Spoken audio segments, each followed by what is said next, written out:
What up, what up? What's going on? Yes, sir. We're back. Back with another one. Ah, shit. Is my mic too loud? What's going on, everybody? We're going to do a little short recap. What's up, guys? We got a lot to talk about. I got footage. We got the press conference that just happened today of David Benavidez and David Morrell. A lot of trash talking. A lot of trash talking was going on in this press conference. So we're going to play clips, the face-to-face, and just get your guys' engagement and kind of assess who kind of won or whose energy seems more right. So we'll get into all the details. Give me about 1 second while you guys are coming in. Let me know where you guys are from. Let me know where you're at. While you're at it, also let me know in the chat, in the poll, who you guys think is going to win. Like I said, I'm going to play the press conference footage. I'm going to play a scrum. Shout out to Frankie, who was out in LA. I'm going to give all the details. I'm going to give the details of the whole card. And I'm going to reveal the date. What up, Red? What up, Jordan Rules? Do Pito Plans. Rich Boy. Gemini. Dean Boogie. So like I said, give me about maybe 1 more minute while you guys are all just kind of coming in while we're getting ready. And we'll just hash out all the details. All right. Let me get right here in the box. Rec. Let me go on my email. All right. Like I said, give me about maybe less than 1 minute. Less than 1 minute. A couple more seconds. I'm going to get this all together.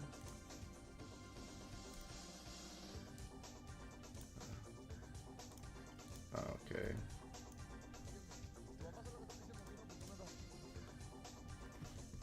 All right, cool. Check it out, check it out. What's going on, man? What's up, everybody? It's Ron Goodall over here at FightHype. I had to add a 5-minute delay because I had some pizza that just got delivered, so I had to eat that. I had to just scarf this down, man. So, but how excited you guys are for this, man? Like, let's say a little bit excited, super excited. All right. Let me get this image saved real quick. I'm gonna put this on right here. Like I said, I'm gonna play the footage. I'm gonna show the press conference. I'm gonna show clips of the whole undercard. But today we just had a press conference out in LA with David Benavidez and David Morrell. The fight will be held on February 1st. So let me get this graphic on the screen. But while you guys are coming in, what's up, everybody? Seems like it's overwhelming. David Benavidez is going to win the fight. Let's see. Bam! You see this? Sorry, I just took up practically the whole screen. All right. So I'm going to leave this a little bit right here. This was just a press conference that just happened. Don't worry about going over there. We got the footage. We got everything. Let's see. I'm going to get to the chat right now real quick, and then I'm going to start playing some footage. Jordan Rule says Benavidez 8th round knockout. Red says Benavidez should win. Rich Boy says he can't believe this. Like I said, February 1, 2025, Gemini, the fight will be going down in Las Vegas. I believe the fight will be, let me double check. I think it's the T-Mobile Arena. Yep, at the T-Mobile Arena, February 1st. So you can see the whole undercard right there. Brandon Figueroa versus Stephen Fulton. Rematch at a weight class above. The return of Aesop Pitbull Cruz. Will be facing Angel Ferrero. Pretty much an all-Mexican showdown. And Jesus Ramos Jr. will be returning against Jason Rosario, the former Unified 154 champion. So that's pretty much the main card lineup. So you guys give me a grade if you guys think the undercard is kind of meh, right? I can already see some of you guys kind of going, eh. But the main event, Steeler Nation. That's what's up. San Antonio, Texas in the building. What's up, Freddie? Don't forget to press the like button. Absolutely. Who do you think is winning the fight? I'll definitely be breaking that down. While I have you here and I'll be reading the comments, let me go get the footage, right? Because some of you guys probably getting off work or probably haven't really seen. So I'm going to play clips of the actual kind of confrontation, right? Actually, the first clip actually I want to show was prior to the press conference, right? Is that, and we have all the footage up on FightHype right here, so you can see they do their like promotional green screen. You know, they do a little face to face so they can build up the Amazon Prime commercials. This is normally where they do it and when they do it at, but it got a little heated. They were talking trash, Spanish, English, Spanish, back to English. So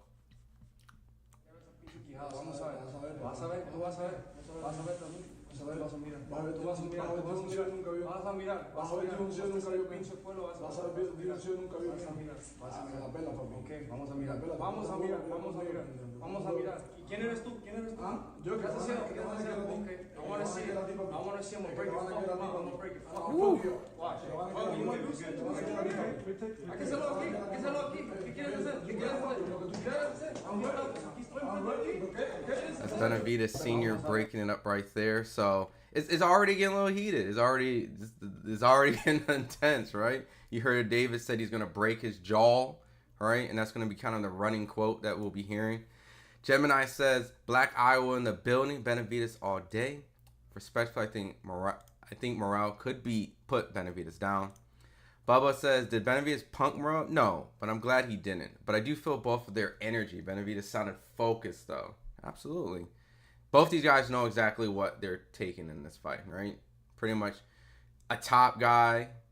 Essentially, both guys were top guys at 168. And now they're moving up to 175. And pretty much it feels like they may be the top couple guys in the 175 division. So, Boxio, what's up, brother? What's going on? You got Benavidez. What up, Mo3 Reacts? What's good, my guy? Junior says, not a pay-per-view fight for sure, and undercard sucks. I get what you're saying with, like, the pay-per-view aspect, right? You're kind of saying, like, the event doesn't merit kind of, like, the names, right? They're not marquee names, so, but as hardcore boxing fans, for what they're trying to achieve, I'm sure hardcore boxing fans will be paying the money, especially just to see the main event. But this is the steps that they're trying to build David Benavidez up. You know what I mean? You know, Pitbull Cruz is another casual opponent. I mean, a casual friendly opponent on the card. So Gemini says, yeah, Benavidez is going to stop him. What's up, my guys? This fight's definitely going to be fire. And we'll be doing some fight breakdowns after I show more footage. Bubba says, shot from Kinfolk, Austin, Texas. What's up, man? David Benavidez has proved he can go 12 and win. And way bigger fight than most people know, Adam says. So, let me refresh this. I think some of my chat hasn't really populated. There we go. All right. So, going into some of the footage, right, you saw a little altercation between David and Morrell. At the press conference, it got a little bit more heated, as in if when David pretty much erupted. BC featherweight champ. I think there was another. Oh, prior to this, my bad. 2023 for this man last year. He defeated Caleb Plant in what was a tremendous matchup in Las Vegas last spring, and then followed it up with a dominating victory over Demetrius Andrade last November in the fighting capital of the world. He returned to Las Vegas back in June, and when he defeated former champion Alexander Wojcik to capture the interim WBC light heavyweight championship. I'm gonna skip the whole introduction part. We get it.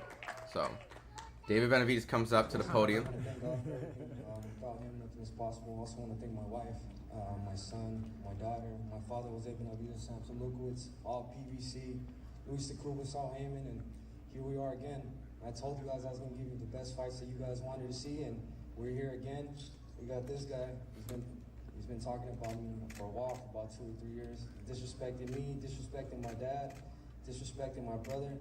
So now, you want to take it personal with me. So I'm personally going to break his fucking mouth so he has something to remember. All right, very much. So you can definitely tell David's very emotionally invested into the fight, all right? And you heard prior to it, he says that he wants to try to make the best fights possible. And to be honest, you know, for the star power that he's trying to build and the opponents that he's able to get, taking a David Morrell fight probably wouldn't been a typical opponent that most boxing fans would think David would take on this point of his career, just because of the low reward that he gets, and essentially the high risk that they talk about. But pretty much David Morrell has been campaigning for the fight for a while. David Benavidez has been seeing a lot of the interviews throughout from all social media platforms and other interviews. And at this point, you can tell the animosity is built up from just the trash talking, and David Benavidez is just not a fan of that. So, Championship of the world. let me see what some of you guys got in here. Ralph, where you at, Ralph? Okay. Ralph says Morrell is going to find out there's a big difference between fighting a Cuban cab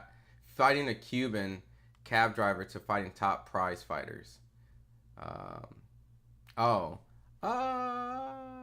Morrell's going to find out there's a big difference between fighting. To be honest, professionally, David Morrell has not been fighting like trash opposition. Like, I know what you're saying. Like, David Benavidez is a complete different beast based off the opponents that he's been fighting. But, I think early on, he's taken kind of a fast track, right? He's fought Lennox Allen at a very early time, which that kind of let me know if he could beat Lennox Allen at like, I think 3-0 or something, that he was a good fighter. He has an exciting style. I think his last opponent, and he just fought, Hot Rod, didn't make him look great at 175. But I think some people kind of question David Benavidez' ability to stop an opponent at 175. But he did fight a former light heavyweight, super in shape, Alexander Goschek. So I'm not taking away from either one. So I think both fighters have had some sort of criticism throughout their last performances. But I definitely think that these two guys are definitely going to be fighting what could be on par, a fair, almost evenly matched. You'll have to favor David Benavidez just because the level of competition he's been fighting more consistent. But they're essentially almost the same size. You can see in the face-off. So, Skywalker King, what's up? People thought Andrade was going to beat the Mexican Monster. And I think Andre beats Morrell.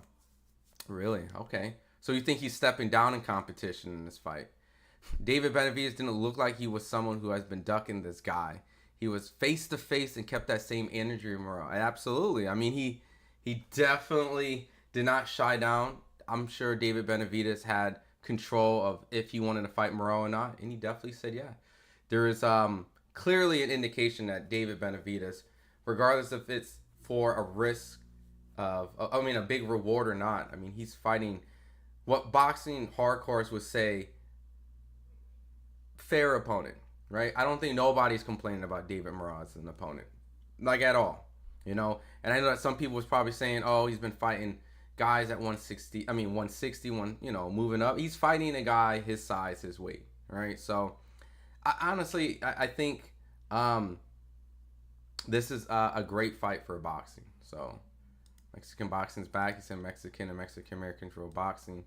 Who the hell is David Morrell? I believe Benavidez is unstoppable. The Ish says the fight will go to distance. I don't like Morrell. Kept calling out Benavidez when Benavidez was waiting for a better beat than Bivol winner. So I'm going to play a little bit more. And this is where, obviously, the clickbaity-ish headline. But it's really just the energy, right? Essentially, the face-off when these two guys have came to the press conference. There's been some trash talking going on. So do you feel that David Benavidez' energy was a little bit more alpha when it comes to David Morrell? Or it's just David Morrell just has a totally different style and that he was equally matching David Benavidez' energy? And that's just the co-main event. Now let's focus our attention on... Real quick, T-Drums, there's no way in. Oh, wait. Oh, my bad. I misread it. What weight is this at? It's at 175. They will be fighting at 175, and I'm pretty sure this will make them the mandatory for better be even Bivol winner. So on the main event, the man that is sitting to my left, the WBA light heavyweight champion of the world, David Morrell Jr., 11-0, 9 wins coming by way of Naga. David, you've always wanted a big fight like this in Las Vegas, T-Mobile Arena, going to be a jam-packed crowd. What does this mean to you? Bueno, David, ¿qué significa esta pelea para vos en Las Vegas, frente a una arena repleta, con todo lo que significa? Significa mucho para mí. Es una gran oportunidad que se me está presentando y la voy a aprovechar 100%. Porque lo escuché ahorita hablando que Ralph, se we iba can a- go down his resume, which he hasn't fought a top. I don't think a top 10 ranked opponent. Supuestamente esto, que eso, lo otro, pero Actually, no, I take that back. I think Lennox Allen was a top super middleweight at the time. ahí I think Lennox Allen was. That's the one that put me on. So I might actually say he has fought one, but I get what you're saying. I know it's the big fight, the big moment for me. Yeah, I'm going to the full refresh on everything.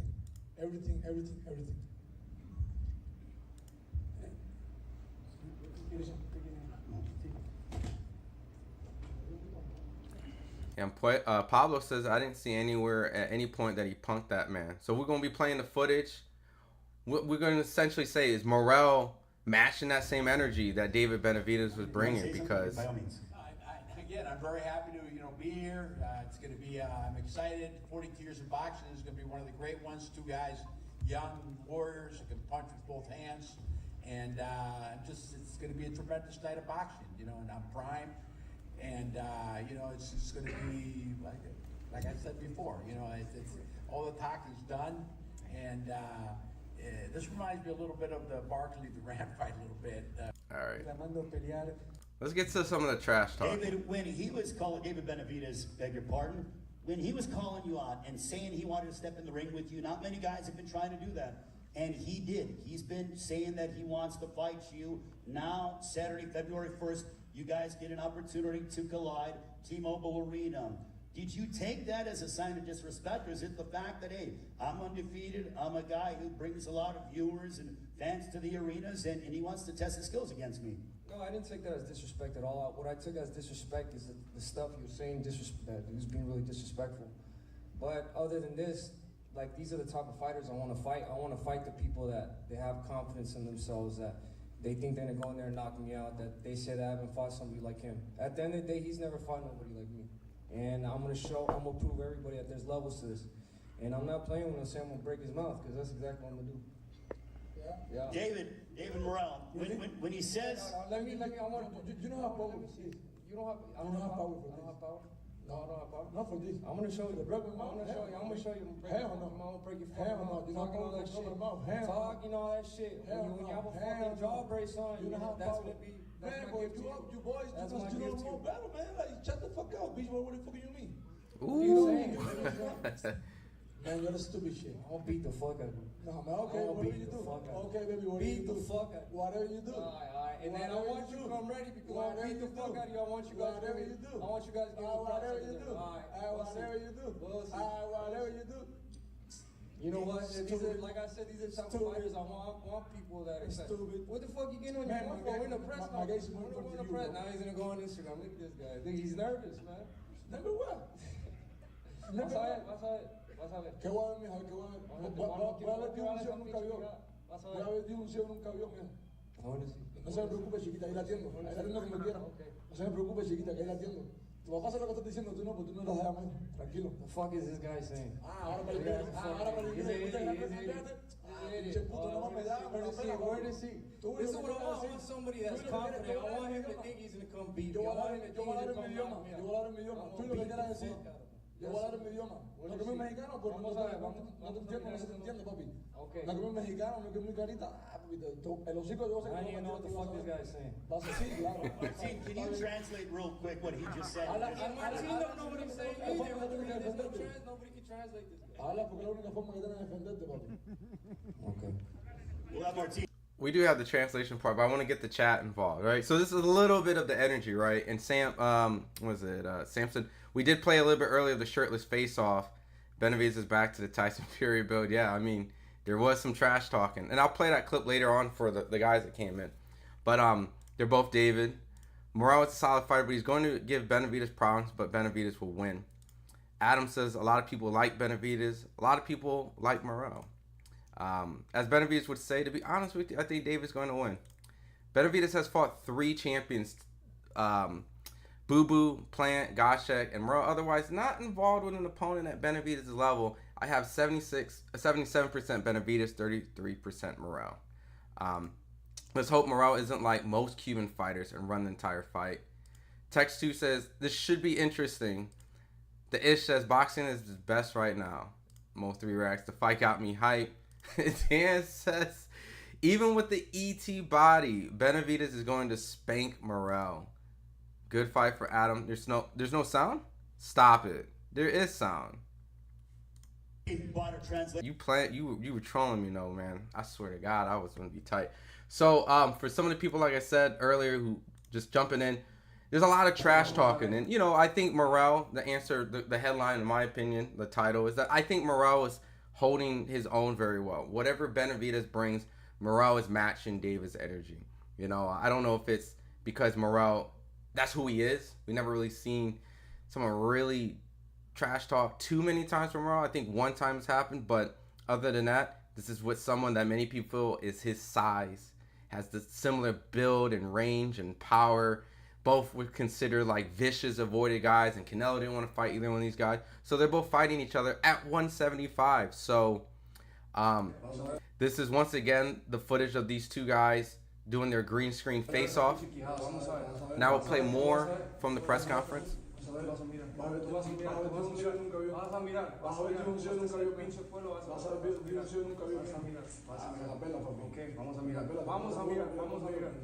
mirar. ¿Quién eres tú? Yo. ¿Qué estás haciendo? Okay. I want to see him. I'm gonna break your fucking mouth. I'm gonna break your fuck you. Watch. Well, you want to lose? Hay que hacerlo aquí. ¿Qué quieres hacer? Benavidez Sr. breaking them up. So, there's been a lot of trash talking in this press conference. I also play the final face-off. I see that, what does it say? Big Star says he barely edged the last guy. I'm assuming you're talking about Morrell. CJ Max says you can't really count Boo Boo because he destroyed Boo Boo. It wasn't even really a match. J-Lex official says everyone's sleeping on Morrell. He's gonna win this. I mean, look, David Benavidez believes in his ability. He's trying to take all the fights that he's able to get. Obviously, he wants the Canelo fight. He moved up to 175. He wants to face the winner of Bivol and Beterbiev. These are very dangerous fights that, on paper, many people will probably favor Benavidez in this fight. Or, obviously we saw in the Boo Boo fights and the Plant fight. But he's taking what many hardcore the fans feel like the fights that most guys would duck. There's not reward in the Morrell. Like, the name David Morrell doesn't bring in cachet. This might not even be David Benavidez's best pay-per-view. So because of that, it's like, what is the upside besides just fighting a guy that hardcore boxing fans think, it's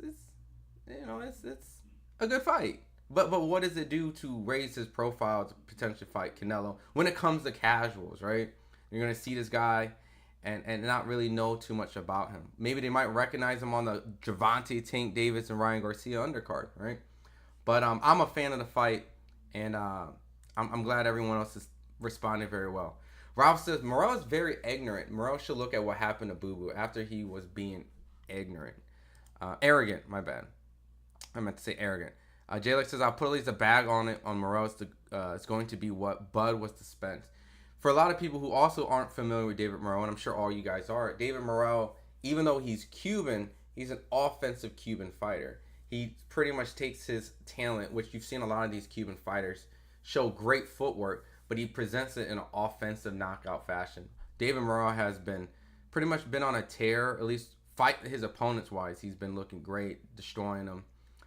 But he hasn't had a marquee name that really resonated with the idea that he has beaten someone notable. David Benavidez at least has had a couple marquee names, as in like Caleb Plant, Demetrius Andrade, and as well as Alexander Gashchek. So David Morrell is chasing that. I think the fight's going to be very electric. I think at some point Morrell is going to have to show some defense in this fight because Benavidez is definitely going to be wanting to be up close and wanting to present a fight. And if Morrell has the legs, I don't see why he would want to just purely give David Benavidez advantage to slug it out. I think Morrell should use his athletic abilities, jump around, move, pick good shots. But does he have the patience and the experience like Benavidez does? We've seen it in his last fight, which at the last fight, I'm going to sound a little silly, right? Granted, I'm very transparent with you guys, and I'm going to be honest, right? Caleb Plant by far has given David Benavidez the best fight, right? There's no debate in that. But with Demetrius Andrade, I thought that because of the angles and moving around, similar like Plant, that we may see certain situations like that. Not saying I'm picking Demetrius, but I thought that he would give David at least some moments in the fight where if you look at it later on, you'll be like, yo, you see he couldn't close the angles or certain aspects here. He kind of took the... Nope. David Benavidez showed a lot of poise, a lot of professionalism is what I've heard throughout the end of that fight. Very poised. His professionalism showed, and he was very calm, and he picked his shots. And when he picked the right shot, he finished, he demolished, and the corner had to stop it. It was too much. And props for Demetrius to jump up and try to fight David Benavidez. But you see he has progressed as a fighter. So I'm not going to say like, oh, Caleb Plant potentially was the better opponent, and that's why Demetrius won the fight, right? I mean that's why Demetrius looked bad. I think it's a combination that Plant might have been the more sizable opponent, right? Well, both 168. Demetrius came up in weight, but you have to give David Benavidez credit because when he fought Demetrius, the things that maybe he was doing in the Caleb Plant fight, he definitely shown that he's improved from that. So the combination of Demetrius moving up in weight, I'm not gonna give that as kind of the reason. Demetrius is not a better opponent than Caleb Plant. I'm not even going to. I just think that David Benavidez showed his ability as a better fighter from that point on. All right, so that's what I'm saying. I'm going to give credit to David Benavidez, and I think going into the Morrell fight, he's showing consistency, and Morrell has not been here yet. So it's going to be a huge jump for him, and this is going to be something where Benavidez is going to at least say he's been familiar on the big stage. He's fought former champions. He's had adversity where Caleb Plant was clearly probably winning the first 4 or 5 rounds and had to overcome that. And even in circumstances, his last fight, he's claimed that he had an injury and he fought through that and he was still dominant in that fight. So I'm definitely going to give it to Benavidez winning this fight. But I do like Morrell's energy. Morrell has definitely shown. I'll show the face-off while I'm pulling up the chat. I like Morrell's energy, though. Like, Morrell's energy is matching what you want in a good fight. 2 guys that feel they're highly avoided. 2 guys that say that they're the best. And 2 guys when they got a guy in front of them that's essentially like a badass dude talking shit, they're going to match that same energy. And I don't really think ultimately anyone got truly punked. I do feel like Benavidez was probably poking Morrell to kind of test them a little bit. And so I think that at some point it really just comes down to what happens to fight night. You know, I don't really see too much psychological warfare. I think Morrell has been ready for this fight. He's been fast-tracked. But is he ready is the question. Right? So, you think Canelo will be man enough to be ringside? I don't really know, man. I don't know what Canelo is going to do. I really don't know. Can't knock Morrell for doing what Canelo wouldn't. I gotta give props for both these guys for fighting each other. Young Poppy says David did punk him. The issue is Morrell is a great fighter. He's just fighting someone of a monster this time. David Benavidez is the only fighter right now that actually fights people most guys duck. Benavidez beat Mayweather's fighter Ronald Carville. Yeah, and I mean he had a tough showing the first time, but the second time he decimated him. Canelo would never fight David Benavidez. The key of getting Canelo is act like you don't want to fight him. Then you might give him a shot. I think a lot of fighters at this generation have became a guy who wants respect in the process of making the fight, right? Here, let me move this highlight down here just so you guys can see the face-to-face. You know, I think a lot of these guys kind of have a little bit of that, like, respect. You know, they show a little respect. It does take you a long way. I think it's helped Lamont Roach in the Tank fight. I think it's helped Tank with a lot of opponents. I think it's helped Canelo helped Munguia with getting Canelo. Even, I think probably a little bit of Belonga too. So, bang bang Ron chat. Serrano was robbed. Man, my man can't get over that on Friday, man. Yeah, I mean, it's the public opinion that Amanda Serrano won the fight. I thought Amanda won the fight, so. No one's getting knocked out. This fight will go to distance. Morrell somewhat like Roy Jones Jr. against lesser opponents, but against Hot Rod really made him look normal. Yeah, I mean, it could be maybe him going up to 175. Maybe it's him underestimating, or maybe he's just like you said, just maybe he's just not that guy, especially at 175. You know, why should Canelo fight him? I mean, essentially, to please the hardcore boxing fans. That's why 5-star. But I think later down the line, when it all makes sense, you know, I think it will probably happen. But if not, you know, if it doesn't happen, then David's trying to mark his own legacy, and that's why he moved to 175. He's trying to fight David Morrell, the winner of Arthur and Bivol 2. So this is the type of fight that fans want to see, and I honestly think everyone in the chat is very grateful of the fight. You know, I don't think no one's here complaining about the fight. We're just probably now just at the point is, does Morrell stand a chance? All right, 5-star because he's scared. Yeah, Boo Boo definitely let motherfuckers down. Will judges ruin this fight outcome? A lot of people don't. Do you guys not feel this fight will go to a knockout? Because I'm seeing a lot of distance, judges. I'm seeing a lot of stuff that these guys are durable enough to take each other's punches. Or even at 175, these guys don't pack the punch because they might be considered fighting guys that are smaller in size. I mean, Benavidez definitely at a point could have gotten Caleb Plant, you know, like the ref could have stopped the fight. But by all means, Plant did make it to the distance. But Plant's a tough-ass dude, man. So why should Canelo fight Benavidez? Because the WBC mandatory at 168. Well, he's not at 168 no more. David went to 175. Why Canelo go up in weight, dummies? WBC's corrupt. He's a forward fighter. Yeah, Benavidez punked him is what Young Poppy consistently says. I mean, what is it? Do you think it's the energy? Like, you think it's a little bit of that A-side stuff? Like, dismissing him? You know, like, right here, typically, you see certain face-offs where the first guy kind of breaks.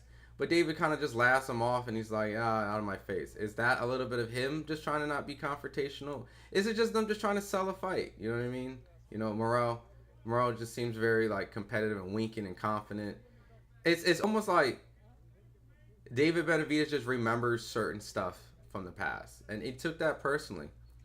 Like, he took it personally, and he really wanted to just let him know that, hey, I picked you. I saw that shit you were talking. And just don't forget, motherfucker. I'm going to fuck you up. Like, I'm going to make you pay for the shit that you were saying in the buildup of this, you know, trying to get the fight. So, but Morrell doesn't really recall or kind of dismissed it as like, whatever, dude. It's just, it is what it is. I'm ready to fight. It's not that big of a deal. That's what I kind of get from Morrell.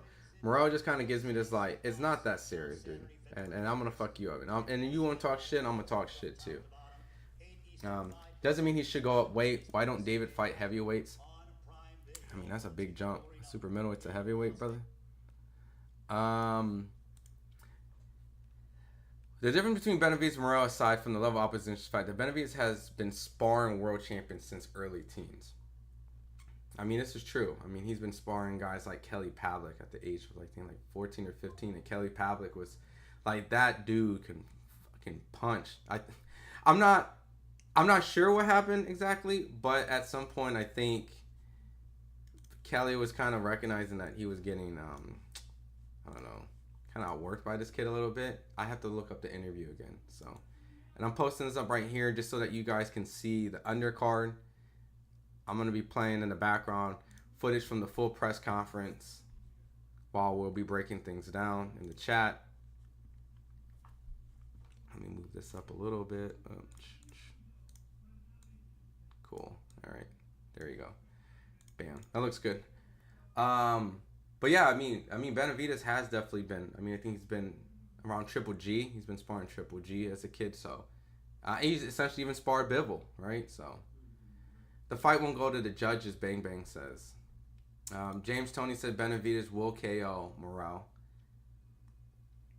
He's scared of heavyweights. Andrade did great against Benavidez till Benavidez took over with the vicious offense. David was swinging with speed and brutal shots, making Andrade miss and go to the defense mode halfway third round 3. You know, part of the game, I think, game plan was Demetrius, I think, was putting a lot of offense. Like, he was bringing it to David. And I think Jamal Charlo was mentioning a little bit about that at the press conference when we were in Vegas and kind of saying, like, that's how you fight a David Benavidez. Now, we ain't seen Jamal Charlo fight David Benavidez, but I remember specifically he was saying, like, that's how you fight him. You have to bring it to him. You have to essentially fight him mano a mano, which strangely doesn't really necessarily make sense. But we haven't really seen in recent time anyone really press him and get away with it. Caleb's boxed him beautifully early on. Demetrius tried to box him. And we'll see what Morrell does, you know. Morrell does have the legs to move, so. Plant gave him the best fight because the ring was the biggest ring. Canelo had 400 chances at 160, Big Chef. Morrell in 10, Johnny Blanco 89 says. For some of the people in here, right? Is there a possibility that Morrell does get the upset? Like, is there any chance? Like, is this a risky fight for David Benavidez? Like, even though the majority of people in here has picked David Benavidez to win the fight, right? I think there's 250 votes. 75% picks David Benavidez. So, on an average, that's pretty consistent across the board, right? David Benavidez is the better fighter because he fought better opposition, and that's why I choose him. He has better eye, this, and that. But is this potentially, if David Benavidez lost this fight, is this a fight that David just didn't have to take, but he did? And could this be a cherry pick? Or, not I'd say cherry pick, right? Because David Morrell is, in hardcore boxing terms, is not a cherry. But, you know what I'm saying? Like, is this like overconfidence? Did he pick a guy where he should have just been kind of like riding the wave and kind of strategically fighting smart opponents because they bring some sort of monetary value, because they have a name and they bring some sort of notoriety, like this and that casual fans or you know what I'm saying? Like, is this like essentially a fight where if David Benavidez wins, you give him credit, or do you diminish it by saying David Morrell didn't fight anybody like that and we shouldn't give him credit, you know? Because I want to give David Benavidez credit for this one, you know? I'm going to go against the grain. This will go to distance and be a war and candidate for Fight of the Year because Taylor's surrounded too. Plant chose the largest ring to fight him. Why the F would Canelo show up to a Morrell fight? I don't know. I don't think he would show up. Like, but who knows, man? Maybe there's a fighter on the card he supports. I don't. That's the only way you can kind of do that, right? Get Canelo on the at the event when there's a fighter that he supports. Then he's gonna have to be there. But if not, then you know. I know Pitbull Cruz wears Canelo's gloves, but you know he could send him an Instagram video and don't have to show up. Adam says because he's a pussy. I don't know. J-Lex says if it does go to distance, Morrell has definitely win. They will rob Morrell the way they did Serrano and Trust. So if you feel that if it goes the distance, that there's a chance that Morrell can actually be robbed on the scorecards. Usyk is bigger money than Canelo. Why doesn't Benavidez do that? You know what, 5-star, my personal opinion, I don't think Usyk is bigger money for Benavidez. I think Canelo brings a way bigger value, especially in the American market, right? Because it's not like they're going to be fighting in the UK or anything like that. They would be fighting here in America. And that's where David pretty much fights, and that's pretty much where Canelo fights. And I think the fan base between David and Canelo brings almost like, hear me out, right? Because I feel like someone's going to like heavily bash me. But Canelo versus David Benavidez gives me like the idea of like today's version of Chavez versus Oscar De La Hoya, right? You got a born American, mixed Mexican versus a guy who is from Mexico, considered a Mexican legend, a guy who has proven himself, a guy who's very beloved. And not saying that during the promotion of Chavez and De La Hoya that there was any type of like, Chavez has been ducking De La Hoya, because they only had 2 promoters really running it, Bob Arum and Don King. So it was very easy to align and make fights like that because they did it pretty often. But I think that if De La Hoya was on another platform and Chavez was on another platform similar today, I'm pretty sure there would be some sort of like, Chavez has been avoiding the young gold medalists, you know, kind of that, the younger, fresher, non-Mexican born fighter. It's like that a little bit. So I feel that David Benavidez and Canelo would be a bigger fight just because I think the Mexican market would completely engulf it, because, you know, they pretty much are one of, if not the most dominant sports beloved fans. But I also think that Canelo and David Benavidez has transcended outside of just Mexican. All right, I think like a lot of different cultures and communities want to see the fight. You know, I hear a lot of African Americans. You know, I hear a lot of Asians. I hear a lot of, you know, almost everybody across the board. It's just one of those type of fights where if Canelo has dominantly destroyed everyone in 168 is what they said, and then there's other guy who essentially been mirroring that and should be his next toughest fight, a guy that everyone's been coining as the Mexican monster after Mike Tyson. You want to see it. You know, he's brutally battering Caleb Plant, a guy that took you a little bit to finally get out, even though he didn't. It was very horrific in the later rounds. David Benavidez has been very disrespectful in the call-outs in some people's eyes, trash talking, calling him all type of names and things like that. And ultimately, Canelo would be facing a guy that would pose a big threat because of size, right?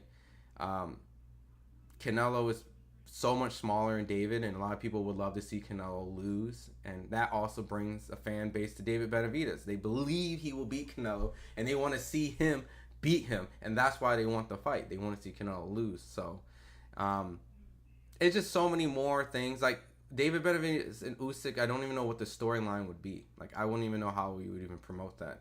David Benavidez dares to go up to fight the heavyweight undisputed champion just because, like, daring to be great. Like, he's going to jump multiple weight classes he has not competed in versus a guy who has been undisputed, essentially won the belt when you lost it due to the fact that you missed weight. At that point, you became the mandatory multiple times, essentially been in line to fight. You have been fighting all the guys that other people wanted to see Canelo face. You have been destroying them, from Demetrius Andrade and even going up to 175 because you can't get the fight. So I just think, and you know the story, right? Like, I don't even know why we would even bring Usyk into the thing. But personally, I think Canelo by far, and David Benavidez could probably be, if not top two biggest boxing event to happen at any point coming up. Obviously, you probably have to get Tank involved somewhere. Maybe Tank Ryan 2 at a non-rehydration. Or, yeah. But David Benavidez and Canelo is by far at the top. The fight actually has knockout written all over it, really. Morrell has a chance. Yeah, energy. He ain't the same at 168 anymore. The WBC failed to make Benavidez the mandatory. He definitely did. David Benavidez is going to go to win the fight. Now Benavidez at 175, since Canelo want to ask for 200 million, but I bet didn't ask Charlo no damn 200 million. Much respect to Canelo though. Well, you know, Canelo's a businessman at the end of the day, right? You're watching two guys at two different stages of their career. A guy who has fought a lot of known names, got to the position of being that guy, and now he's making smart business moves, while David Benavidez is pursuing the other side. I'm not that guy. I have not achieved those type of things, and for me to try to get there, I'm willing to fight these other guys to prove that not only the fact that I can bring attention, but I am also fighting the fights that give me and warrant the respect that I deserve a Canelo fight, right? Not just going out here fighting gimmick fights. I'm not here trying to call out and clout chase essentially certain opponents that just bring monetary attention to my name. No, I want to fight the guys that when people look at Canelo, they can criticize his opposition with mine. And that's what David's trying to do. Not saying that at this point that's his goal. He's like, if the Canelo fight happens, but he's like, I'm not going to build my resume with opponents where many people aren't interested. And I think everyone here is interested in this fight. So you have to give David Benavidez props. But at the same time, you also have to remember David Benavidez has to. He does not have the position that Canelo does. So what is he going to do? Fight tomato cans forever? No. So David Benavidez is doing what the fans appreciate. And eventually, hopefully, he gets compensated and rewarded. So why is Morrell carrying a belt as if he's a champion? He's beating absolutely nobody but cab drivers. I was looking at these belts, right? And I'm trying to put together. At 168, David was the WBC champion twice. And then, wasn't able to maintain to keep his belt. He failed for having cocaine in the system and then missing weight for another fight for defending it. And David Morrell won the WBA regular, not the super. That's what Canelo has. And I think when they both moved up, Benavidez fought Alexander Gottschalk for the interim WBC title. And then Morrell went up and I believe fought a form of a WBA title. So essentially, these are just kind of like 2 interim level titles that will put them in a position to fight for the undisputed winner, Benavidez and Bivol too. So, but you know, it's boxing, right? They'll bring up whatever belt, right? It could be a silver belt. I'm not looking too much into the face-off. David Benavidez is kind of cringe anyways, but when he's in that ring, he gets very comfortable and that monster comes out. The ish says, talk about the ring size Plant fought Benavidez, and I mean it's definitely an advantage for Plant, right? I mean, really, I'll be honest. I'm not even going to talk about the ring size. I want to talk about the ref. The ref actually what kept Caleb Plant in. I thought when I was at that fight and I was watching it, I was thinking, dear God, this referee has to be one of the shittiest referees I've ever seen at a live professional fight. At a point, you started to feel extremely terrible for Caleb Plant. I can't remember what it was, like the 8th round or whatnot. And Caleb Plant, it has nothing to do with Caleb Plant. He has a heart of a lion. That dude would fight you to the end. There's no quitting him. So it's nothing on Caleb Plant. I got a lot of respect. I take my hat off to Caleb Plant anytime I get do an interview with him. He's a cool guy and whatnot. So, but as a referee, the job is to protect the fighter. I don't think he was protecting Caleb Plant.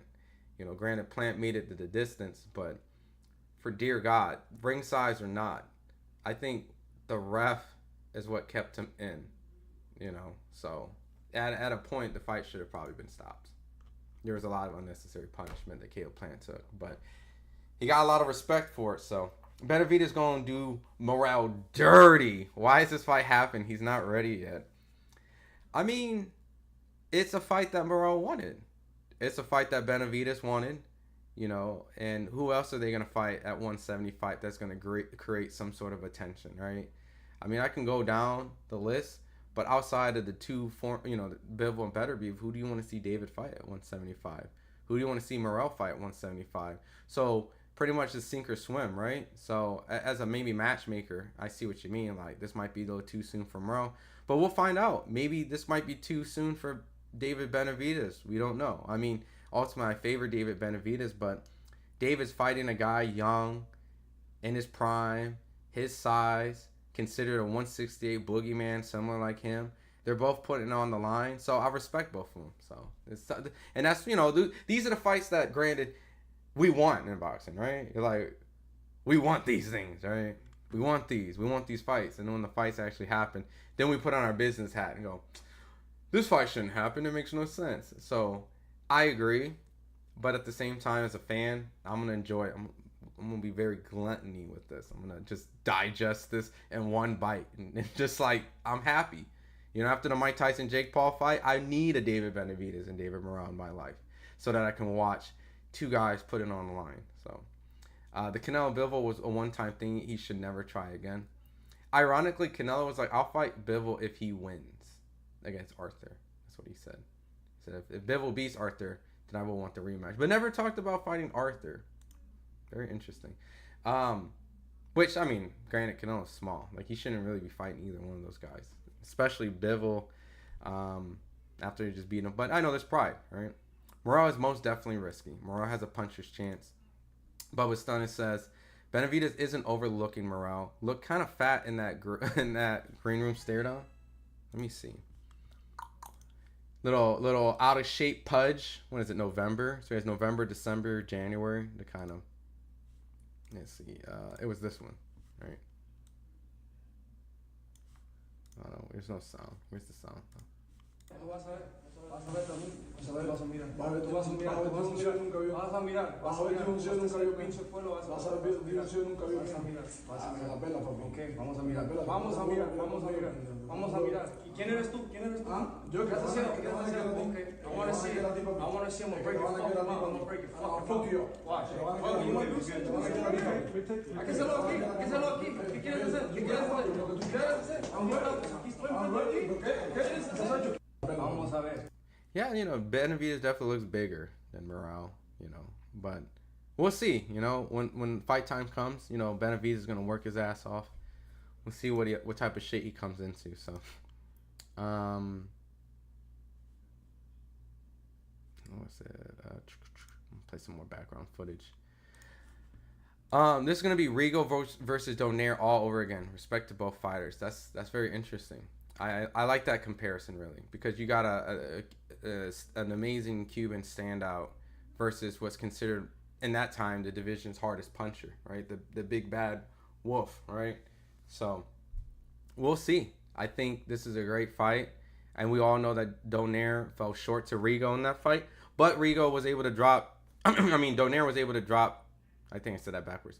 Donaire fell short of Rigo, but Rigo was dropped by Donaire in that fight. So, both warriors. Yes, Morrell's a great fighter, but the weight class has made it dangerous. Canelo's way bigger fight than Usyk, but he doesn't want to fight. Mo3 says if Benavidez beats Morrell, he gets Canelo backed in the corner 100% win after a win. It's hard to ignore. I mean, it's easy to say that, but at the end of the day, you can't force Canelo to do anything. Like, he can go fight Usyk and beat him. That doesn't mean Canelo has to fight him. I think it gives the public and the boxing fans more interest on wanting to see the fight. But it just comes down to Canelo. Canelo's going to be the guy that calls the shot. And if he doesn't get the monetary value that he feels that the fight warrants him, then, you know. Because, look, I don't think Canelo's stupid. I think he looks at David and he goes, this is a young, fresh, talented kid that poses a threat. And that I know, here's the key, I know that everybody wants to see the fight. Granted, because everybody wants to see the fight, and I know that, then how bad do you want to see the fight? He's almost dangling the carrot amongst everyone and saying, well, if you want the fight, $200 million. I guess you didn't really want the fight as bad as you said you wanted to do. And that's what you do. That's kind of what you do. It's considered ducking tactics, right? Pricing out. But, you know, these guys don't work really hard to get in a point in themselves, to put in a position in a career, to constantly just take tough-ass fights, just tough-ass fight, and not get compensated, right? And Canelo, in his case, has definitely been a guy who's able to bring a lot of value to all his fights, right?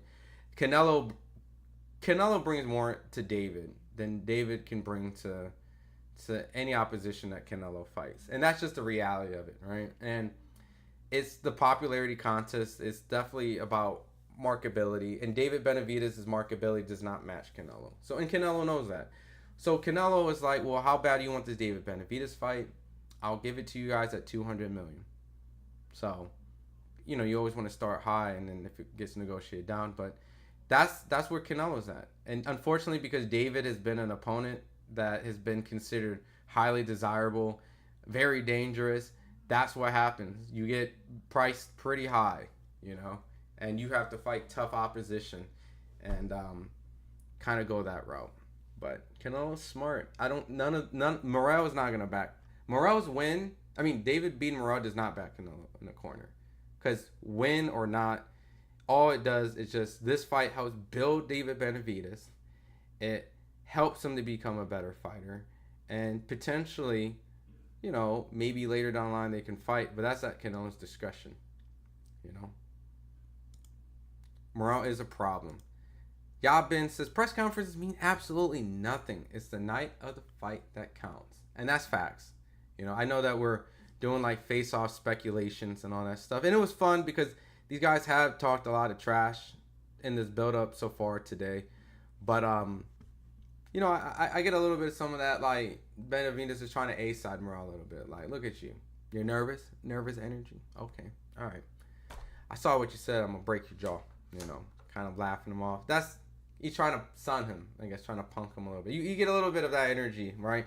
But David Morrell ain't having it. He's sitting there and he has a response to everything. So, is Morrell too green for Benavidez? We'll find out. This is a sink or swim fight for Morrell, because there's not a fight in Morrell's resume that even brings him close. Like, let's bring up David Morrell's resume, right? We'll dissect and sweet scientist this apart. All right. So his first fight was against Yindris Valdez, 2-6. Right. You know, we don't have to do too much. Quentin Rankin. I mean, second fight, you're like, okay. I mean, that's decent for second. His third fight was against Lennox Allen. All right. So this is when David Morrell got put on my radar, right? Lennox Allen. Lennox Allen is currently sitting at 22-2-1, right? And at a while he was completely undefeated. He had a majority draw against Darnell Boone, right? Which we all know this is the late and great Darnell Boone who dropped Andre Ward. His record's 24-26, but don't let it deceive you. He does have a win and knockout against Adonis Stevenson. Wait, where is it? Didn't he fight Adonis Stevenson? Oh yeah, right here. He had a rematch. He knocked out Adonis Stevenson right here. All right. There's been rumors that in the Sergey Kovalev fight, arguably beat him, right? He did a rematch with Sergey and got stopped, and then he did a rematch with Adonis Stevenson and got stopped. But he's been always known to be this guy that gives a lot of these guys problems. In addition to that, he fought Andre Ward. He did drop Andre Ward, and everyone was very concerned and was like, oh, Andre Ward's very chinny. He won't make it. So, right there, yeah, Andre Ward. He lost, but see right there, Ward was down. Dropped Andre Ward. 6-0 Andre Ward. So that's Darnell Boone, right? And what was the fight that Lennox Allen fought that made him credible, right? Because that Darnell Boone was I believe it was a draw, right? The win that made Darnell Boone decent was, Lennox Allen decent was the Derek Webster fight. He was a huge underdog at the time. Derek Webster was supposed to win this fight. Lennox Allen came in, stole the show, and then at that point, was that for the WBA? I think that was for the WBA regular fight. So after that, David Morrell took Lennox Allen on his third fight, and that's when I was like, oh shit. And I know Lennox Allen personally. Like, I know what he's capable of. I know the level of like fighting skill he has. So 2-0 Cuban fighter coming over. That's a huge step up. And he beat Lennox Allen very comfortably. So that's when I was like, all right, David Morrell is like a good 168, right? Just doesn't have the marquee name. Goes through and fights Mike Gravinovsky, Mario Cazares, Alantis Fox, Calvin Henderson. They're not the greatest names in the division, but kind of like names floating around. This is the fight where he actually hospitalized Adios. I remember when I was at the top ranked gym, he was training for David Morrell. He was undefeated. These type of styles, Kazakhstan, you're like, okay, he has an amateur background. He's fought a lot of these, Eastern European guys, and we've seen these Eastern European guys kind of show out, like Majimov and Karen. So, and Lomachenko and Usyk. So I'm like, all right, I'll give him a chance, but Morales dominated him. The Falco fight was almost embarrassing, to be honest. It was like, and it's not to disrespect you, Falco, but we all saw the fight. Like, he completely down. Like, it looked like the skill level was just not there. Then he fought Sean Egobeko, which Sean accused Morrell of potentially not drug testing. But he was, I believe, he started like, I don't know, I think he was like, was he a 160 pounder? His weights are just all over the place. All right, so, yeah. So then he fought Sean Agabeko, which I actually had to do some research on, and then he fought Hot Rod. And when he finally moved up to 175, which Hot Rod is a very notable name. A lot of people knew him for knocking out Sullivan Barrera. That's essentially what set up that fight. He's fought Arthur Beterbiev. He's fought Marcus Brown. Lonnie B. There's good opposition on his resume, and he's an actual 175 pounder. That would actually show David Morrell what he can do at light heavyweight. And so he fell flat in that performance. I'm not gonna lie, he fell flat. He did not look great. I remember being in LA and people were very shocked at how Morrell looked, but they weren't sure if it was because of his weight. So that's his resume. Now he's going from Hot Rod to David Benavidez. So definitely a big jump in competition. Canelo ducked both of these guys. I can't say Canelo ducked Morrell, because what does Morrell bring? And I don't want to be that guy, but I got to be realistic at the same time, right? If we're talking about the sport of boxing, yes, but As the business of boxing, Morrell brings absolutely nothing, right? He brings nothing to the table for Canelo. You could say the same. Oh, you could say the same thing about he fought Edgar Berlanga. But Edgar Berlanga brings a rivalry of Mexican versus Puerto Rico. And he has like a New York flair, flash kind of thing. And it actually did pretty well, like on pay-per-view. It did really well.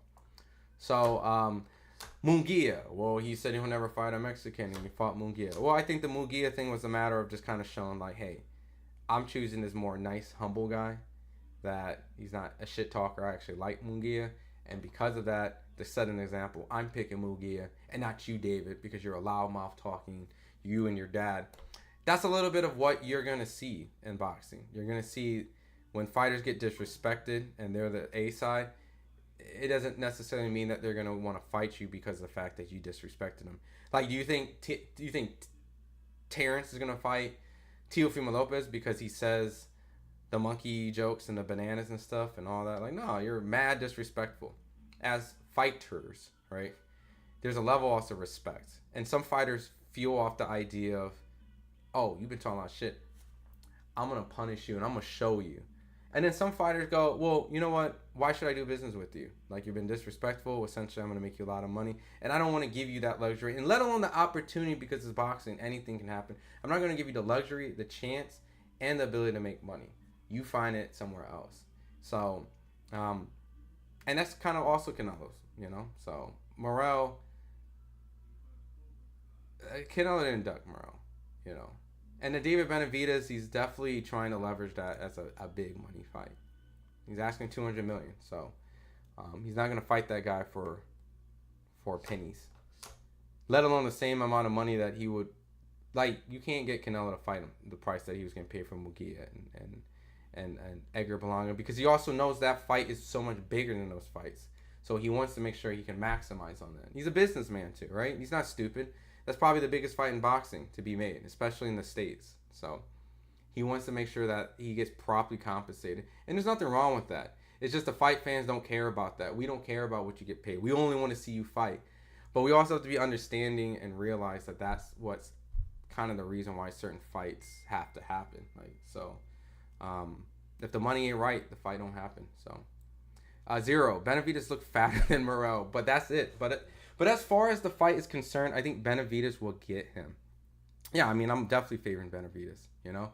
But I can see there. I'm assuming that David Morrell is going to have a great game plan. He has Ronnie Shields in his corner.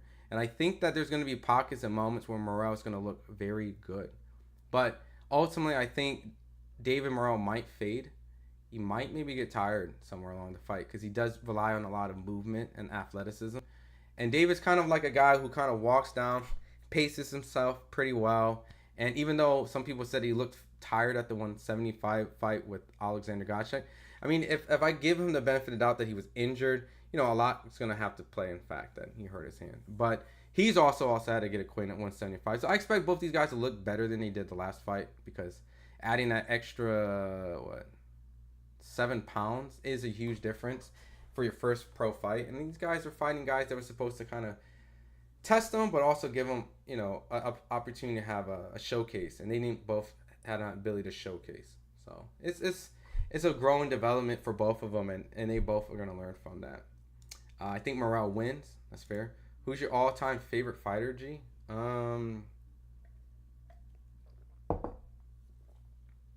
That's tough. I try not to have, like, favorite fighters, because there's so many different styles. I mean, I have, like, I have a fighter for almost every category. The guy that got me into boxing was Roy Jones Jr. I did remember watching a lot of De La Hoya fights as a kid. But ultimately, I mean, you know, I'm a big Canelo guy, Roy Jones guy, Floyd guy. You know, I enjoy watching De La Hoya, Bernard Hopkins, Winky Wright, Shane Mosley, Marquez, Pacquiao, even modern day Terrence. I enjoy watching Tank. You know, I like when Canelo's locked in. I like watching Canelo. I like watching so many guys. There's so many fighters, like, you know, that I definitely enjoy. Just, you know, I don't think I have a favorite fighter, you know. It hasn't hit me yet. You know, I think while I'm in this journey of covering boxers myself, I feel like I'm going to find my favorite fighter simply off the fact of like me covering their journey. I don't really necessarily say that I can pick a favorite fighter based off one particular career. You know, it's hard, man. I like too many different fighters, man. I'll come back to that on Mo3. I'll process that and I'll have a better answer for you. I just never really care to really put in my favorite fighter of all time. You know, I could just tell you who's the guys that have got me into it. Like Roy Jones is the guy that got me into the sport. Like he was kind of like my favorite fighter as a kid because that was my dad's favorite fighter at the time. Purnell was my mom's favorite fighter, and then I enjoyed Floyd and Pacquiao. Then I appreciated like Andre Ward's like philosophy of thinking, and then modern day, I enjoy watching, guys like Terrence Crawford. I enjoyed watching Spence when he was beating guys up. Tank knocking guys out. So Lomachenko and his footwork. So, anyways, Lennox Allen was Morrell's toughest fight. Absolutely, that's his best win, and that was on his 3rd-0. David Morrell is a danger for Benavidez. Absolutely.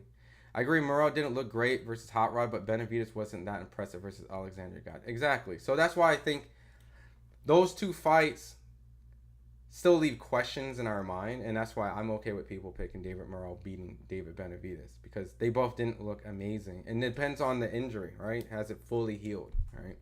So, I wish Tio did get the Crawford fight, but whatever. Canelo ain't duck Morrell. Sorry, Benavidez. Yeah. Yeah, he didn't duck Morrell. Benavidez, he's trying to leverage. He's trying to leverage the money on the Benavidez fight. Because Canelo Morrell will probably never happen. Benavidez Canelo has an opportunity to happen. He just has to leverage it where he kind of signs and gets someone to commit to paying him what he wants. And then he'll fight. So, well, where is Pitbull fighter at? He didn't show up, Jerry. I don't know. It's kind of weird. But honestly, a Pitbull press conference, no shade to you, Pitbull, but you give very boring press conferences. So, you're a face-off at best, The Battle of the Davis is going to be very interesting coming next year. But one thing I was noticing is that Morrell boxer puncher style is more versatile compared to Benavidez, which is more volume puncher. I think when it comes to Morrell, he is very creative. He's very stylish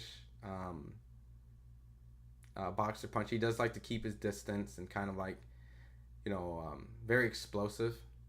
And David likes to overwhelm his fighters, what we've seen. But I do feel that David has kind of like sneaky shots. And Morrell has to be wary of that. Like a pretty solid counter puncher at times. Or if he sees an opening, he's very fast to jump on it. And you've seen it in the Demetrius fight. So I think stylistic-wise, if Morrell is on his back foot and he boxes, then it's going to be the traditional boxer aggressive fighter.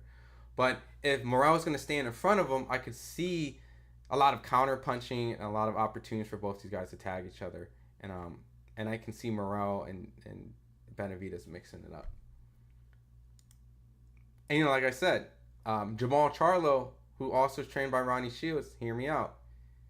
I forgot to kind of add this little bit. Jamal Charlo, who's trained by Ronnie Shields also trains David Morrell. And Jamal Charlo very emphasized that the way to fight David Benavidez, which I'm sure this is probably from coaching advice too, that you have to put pressure on David. You have to put forward pressure and fight him. He may not like fighting going backwards. And we never really seen David get pushed back. So there might be truth to that. Like in recent fights. So if Morrell has the physical strength, the ability to push David back, we can find out what David can do on his back foot. We've definitely seen him fight guys and go forward all night and put a lot of damage. But that might be a great strategy. And Jamal might have, not knowing that Morrell gets to fight, may have unintentionally gave away some of the blueprint that Morrell could probably take advantage of and try. At least try. Not saying it will work, but can try and find out what Benavidez is made of going on his back foot. And that's the stuff you gotta figure out, man. Can you fight backwards? We've seen him fight forward. Christian H. My money is on David. Yes, me too. I'm putting all my money on David. All right. I see what you did there. Oh, wait. I thought you put another name. My bad. Yeah. You're trolling me. Which worked better for him at 168 as opposed how he was with Alexander this year, where he looked humanized? Well, like I said, if we give him the benefit of the doubt, if he was injured, then, we'll see a fresh Benavidez and we'll give him the benefit of the doubt. But, if he looks a little sluggish in the later rounds and kind of similar like Alexander, then kind of find out it's probably more you. Morrell has more technical skills. I think they just have different styles, right? I'm not going to say Morrell has more technical skills. I think Morrell has a style that's flashier, boxer mover, counter puncher, very explosive, goes in and out. I don't really necessarily say that I've seen Morrell high guard someone like David Benavidez, and who knows, maybe that's the style that we'll see that fight night. But I get what you're saying. Morrell seems like his footwork is a little more polished. David still kind of seems flat-footed and kind of, following his opponent a little bit around the ring. So I get what you're saying. I get what you're saying. I think they both have their wonderful techniques. I'm not going to say David's not technical in his offensive approach, but I understand what you're saying. He's a lot more refined when it comes to like his footwork, his shot selections, his distance, while moving, right? Benavidez wants a fighter that comes forward and wants to bang. He thrives in those fights, like when he fought Porky Medina. I mean, yeah, that's very true. He did hit him with a 100-piece combo, right? Like a Killer Instinct, Ultra Instinct, Mortal Kombat brutality on Porky Medina. Yeah, but I don't want to discredit Porky Medina. But personally, I feel Morrell is better than Porky Medina, and we'll find out. Last and updated comment: Benavidez has a moment where he fights with his back on the ropes basically every fight, though. True, but I mean, I guess elaborate a little bit more, because like I'm thinking like Jamal is like essentially saying like try to bully the bully, like as the game plan, right? And maybe that's what they have tried, and maybe that's the result that it comes out. I just don't really remember too much of a person really putting a lot of successful pressure on him, right? Like, I know that Demetrius Andrade tried to, but he just didn't have the physical ability to really do it, right? Like, after a certain while, he ended up having a box. I'm talking about a guy who can actually, like, stay in there and give him, like, 8 rounds and like, actually punch him in the face and make David go.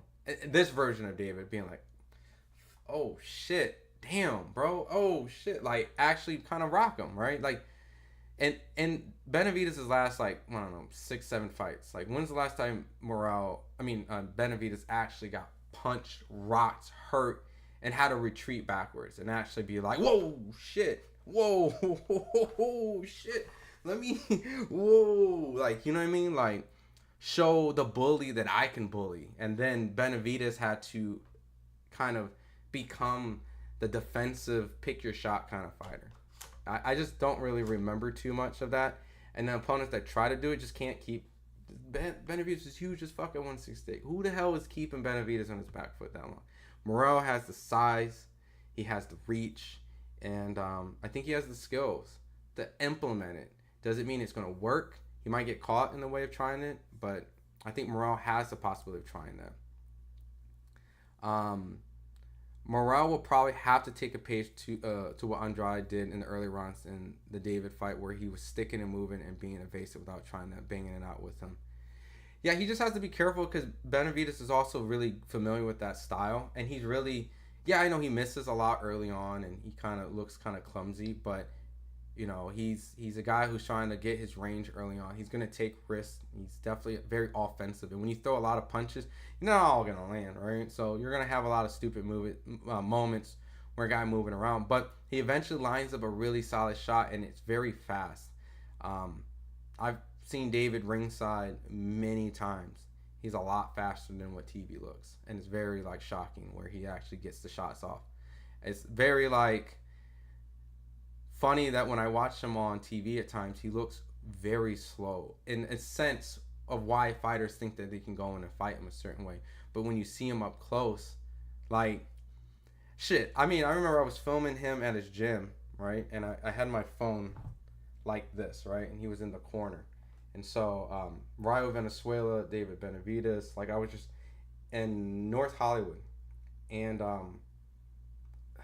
boy, dude, he fucking is fast, man. Like, he's fast as hell. And I've seen fast fighters all the time. I've seen Devin Haney, reaction times and stuff. I've seen Ryan Garcia's, speed. I've seen,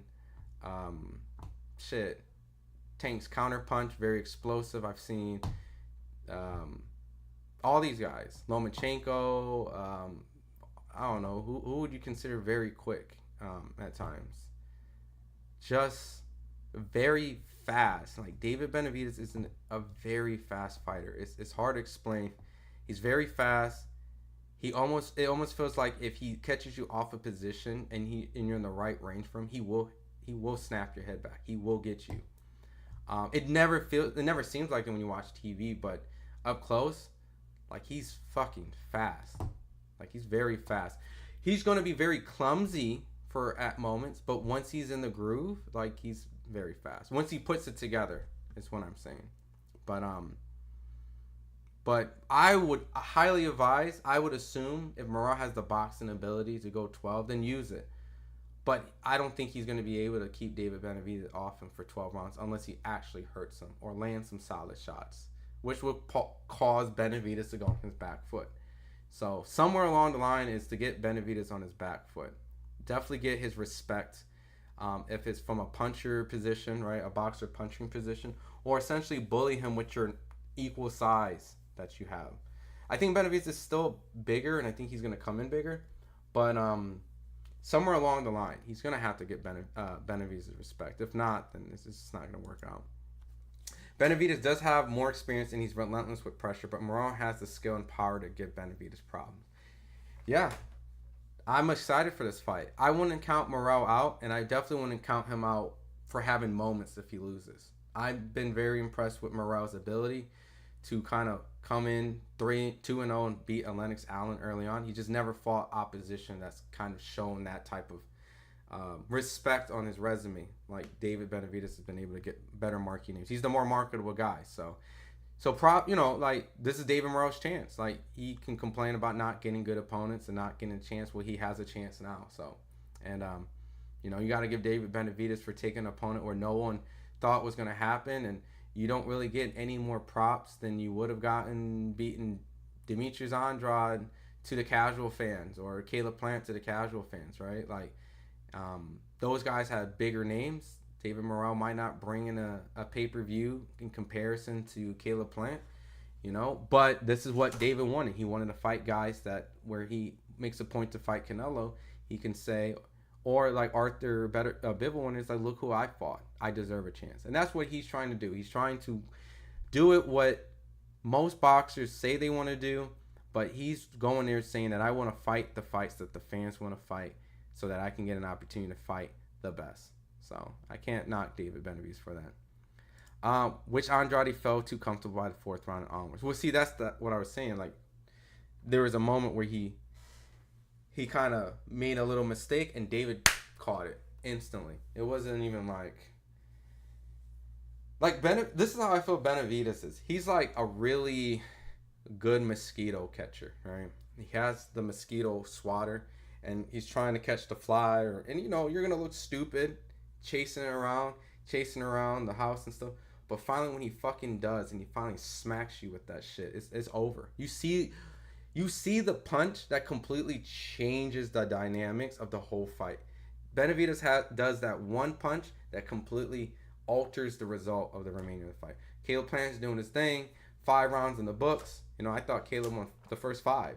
Then all of a sudden, pressure comes on, and then you saw that one punch that Benavidez does changes the momentum. Maybe a couple more because Plant stuff, but Demetrius fight, one punch changed the whole thing. So when he finally gets the fly, finally traps in, he's chasing around, looking stupid around the living room, but when he finally gets it, he gets the job done. So, and he's fast.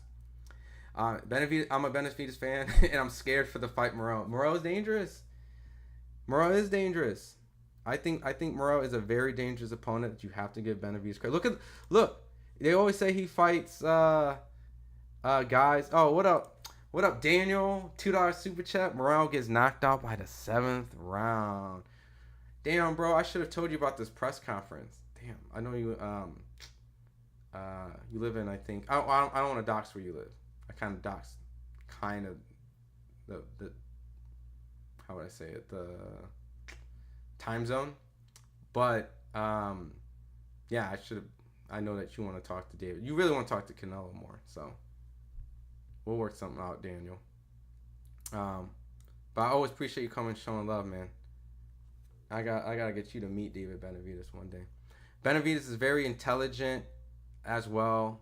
His assessment of opponent is usually spot on, very so. Dillis says Benavidez is gonna put that body work in early and often, and you can see they're the same height. You know, I think Benavidez is gonna fill out a little bit bigger, but he's gonna be fighting a guy his like size and his age and his prime. Like, this is a risky fight. So all Benavidez fans, even though you have confidence out there, you should kind of feel a little bit on the edge of your seat when the first bell rings, because it is going to be an electric fight. Like, I'm serious. I wouldn't be surprised they both hurt each other. I wouldn't be surprised if Morrell hurt Benavidez and he weathers the storm to come back. Like, I just would not be surprised. Charles says Morrell really does match Benavidez in size. Can Benavidez handle that one-hand punch power from Morrell? We'll see. Like, I think Morrell, if he lands a solid, clean shot, would probably be Benavidez's hardest punching opponent. I've heard Caleb Plant has had sneaky power that doesn't really get respect. So he's taken Caleb Plant's power pretty well. But I think Morrell has, like, shots that you don't see, and as cliche it sounds, the punches you don't see hurt the most. I think that's what Morrell brings. So I think Morrell's punches will probably be the toughest shots. But we'll see, right? So he did not win the first 5. Gang, stop it. Mario, look. If anything, he won the first half. Can you at least give me that? Can you give me that? Because I thought Caleb Plant was doing his thing. And I thought David Benavidez washed him from 6 and on. Like if I wanted to give a scorecard, it's probably 7-5 David Benavidez. Well, no, because Caleb was getting destroyed in a round. I gave like a 10-8 round, which the fight should have been stopped. There was a round that Caleb was getting beat so bad, you had to give that like a 10-8. So really it was like 7-5 with the 10-8, which makes it a two scorecard different for me. But I wouldn't have been mad if it was also 4. You gave 4 to Caleb Plant. But you can't give Caleb 3. You can't give 3 or less. To me, Caleb was winning a lot of the early rounds. So, but I didn't think it was a controversial fight. I mean, decision. I thought David Benavidez clearly won the fight. And I think the fight should have been stopped. I think the ref gave Plant the benefit of the doubt and took a lot of unnecessary punishment. And it was really nothing at that point for me to see. But Caleb had a lot of heart. It was a great fight. I think he won a lot of fans for that. And I take my hat off to both those guys. Because, listen, Benavidez was struggling those early rounds with Plant. He had to really figure out Plant. He had to really take a guy who was very slick, had great legs, and unfortunately, not making an excuse, kind of gassed out in the mid rounds. You know what I mean? The same type of movement and slickness and his footwork started to diminish a little bit. Not saying that Benavidez didn't have anything to do with it. Benavidez constantly put pressure on him, used his energy well, you know, took his steps properly, didn't waste a lot of upper body movement, didn't do anything unnecessary, conserved his energy, worked hard in the gym. He made Caleb Plant tired, but at a certain point, you know, Caleb Plant's career has been kind of looked at a guy as fresh early, strong, a weaker second half. Unlike the Trevor fight, you know, he had a lot of adversity to overcome in that fight, but I think just Caleb was just way better than Trevor McCumbee. So, but I actually find out they were kind of toe to toe. He had to make the adjustment in the fight inside. So, anyways, enough with Caleb Plant. Yeah, I did think Caleb won about 5. 4 at least. 5 max. James Winston, this is what I've been waiting to see. I know, right? We didn't have to wait a million years for this, right? So, and it's kind of a okay undercard. Like, I like the Stephen Fulton Figueroa rematch. I'm very curious to see how Stephen Fulton will look. Fulton has been in kind of, I don't want to say bad performances, right? But he took a loss to Inoue, and then he moved up and fought a power puncher in his last fight. And he got dropped, and many people thought that Fulton may have lost the fight. So while Brandon Figueroa from that point on has been fighting and looking better and better and better. So I don't know what the odds are. Strangely enough, I might favor Brandon, even though that I edged Fulton when in the first fight. It just doesn't always pan out that the second time that they meet. And looking where Fulton's at in his career and how he's been kind of looking, I think that Fulton may be the slight underdog going into that fight, or maybe even a big underdog. I'm not sure. But the co-main, is definitely worthy to be on the card. Pitbull versus Furrow. I mean, I don't know where this came from. I thought Pitbull was going to activate his Rayo Venezuela rematch. So that leads me to kind of be like, well, what's going on there? All right. But, it's always fun watching Pitbull. They're rebuilding him, rebranding him again. He's been on pay-per-view cards for a very long time, so why stop?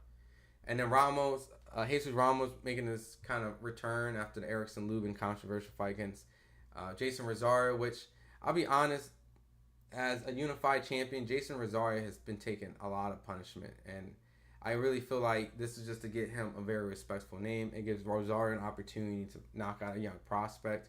But just how things are looking, I expect Jesus Ramos to just run through Rosario. If you're a hardcore boxing fan, Rosario's been just taking tons of punishment. I just don't know if his punch resistance is there. And after the J-Rock win, he's been getting demolished. So I think Jesus Ramos with a win over Jason Rosario will be good enough to get him, back into a good spot, knocking out a unified champion. But as a card itself, I think the card will be action-packed. If Jason Rosario can actually hurt Jesus Ramos, then I think the card up and down will probably come back to the card and say, like, hey, this is a pay-per-view worthy of entertainment, but is this pay-per-view worthy of names? I don't know. I don't know. I don't think Ramos Jr. Rosario being on the card gets people to buy it. I can't be ignorant and say Pitbull does not help the card. I think it is insane to say that Pitbull doesn't add value because people are familiar with that name. Brandon Figueroa and Fulton 2, it's a title shot. I think that out of respect, they put it on there. So it's going to be kind of a low-end pay-per-view buy. Like, it's probably not going to be insane. But these fighters' purses probably aren't insane. So as long as the network, Amazon Prime, is okay, if the promoters are happy, and if the fighters are happy, then it's a success, right? I don't really expect this to be, a 200, 300, 400, 500,000 pay-per-view. So I expect them to actually properly have realistic expectations on what this card is going to produce. And that's probably going to determine the purses of these fighters. And then I think it's going to be okay. This is what that was Caleb Plant's most bloodiest fight too. So hats off to my guy there for sure, man. Shit was brutal. Bro, if I could find my media credentials, I have them all in a box. I need to actually design my room to actually have like a backdrop. My office is just showing my closet, but I do need to kind of have a display, and I want to put like my modern credentials. I got a whole bunch of old credentials, but kind of stuff that were like I got my Terrence and Spence. I'll probably put in Wilder Fury 3. That was a great fight. Probably like a Loma Devin. That was a good fight. Ryan and Tank. Just, the flex, I guess. To say I was there. Yeah, so, but yeah, that was an ugly fight to be at for Caleb. And Amarin says, I was surprised that Pitbull isn't getting his immediate rematch with Ryo for the title. I thought he would do that I don't know. I really don't know what is going on there. Hopefully someone has done an interview to how would I say? Someone has done an interview to ultimately explain what's going on there, because we thought it would have been like Ryo versus Tank, or but then Pitbull was the reason why Ryo didn't. I don't know. Someone needs to do some interviews. If I get a listen, for you, if I get a chance to interview like Pitbull or Ryo, see, I'll make some phone calls. If I can get an opportunity to talk to them, I'll bring it up. And if I don't, I'm sure someone else will.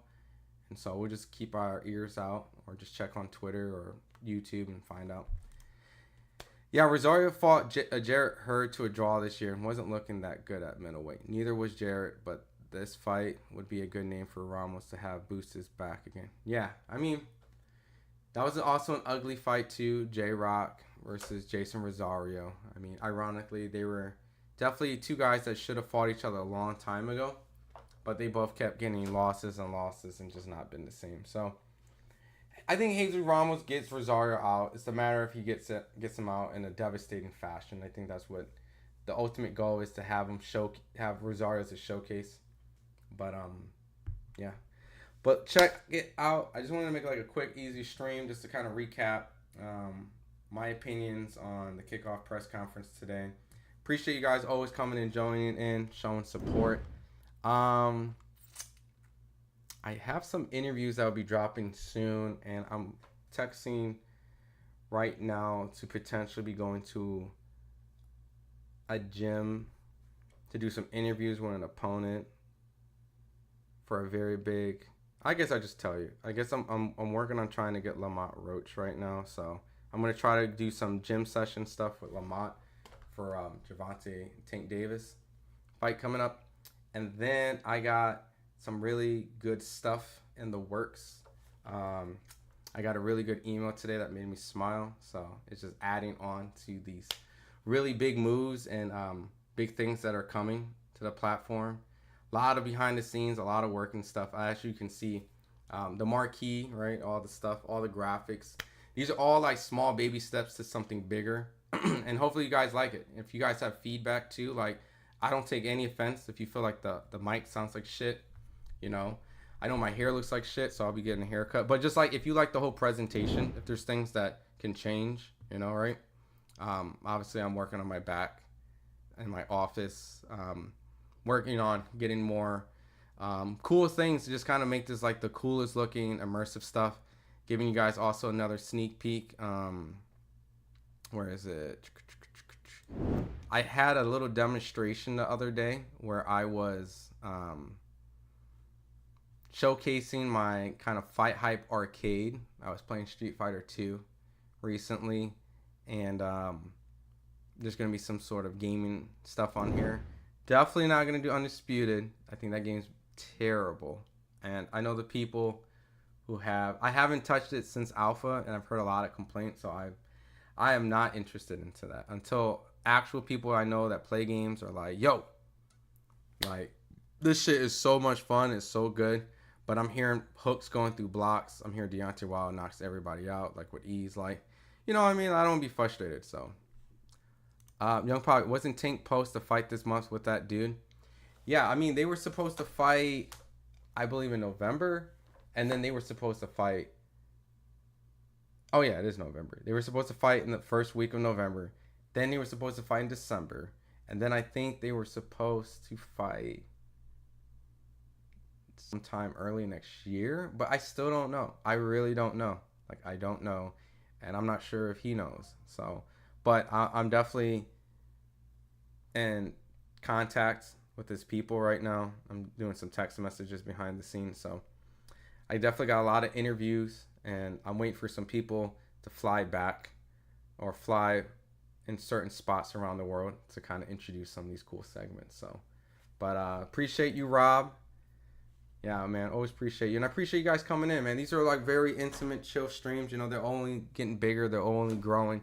When the sports does well or there's big events, the streams and stuff are bigger. But ultimately, when there is kind of like these little kickoff press conferences, fight week weigh-ins, I'm pretty much trying to explain to you guys, if there is something going on in boxing, just come on FightHype. We'll have not just the content, but we'll have the lives. We'll have the call-in shows where I'm sure you guys seen where I bring on people on here. I think Boxio likes to come on here, Ron One, and any of you guys want to come on here.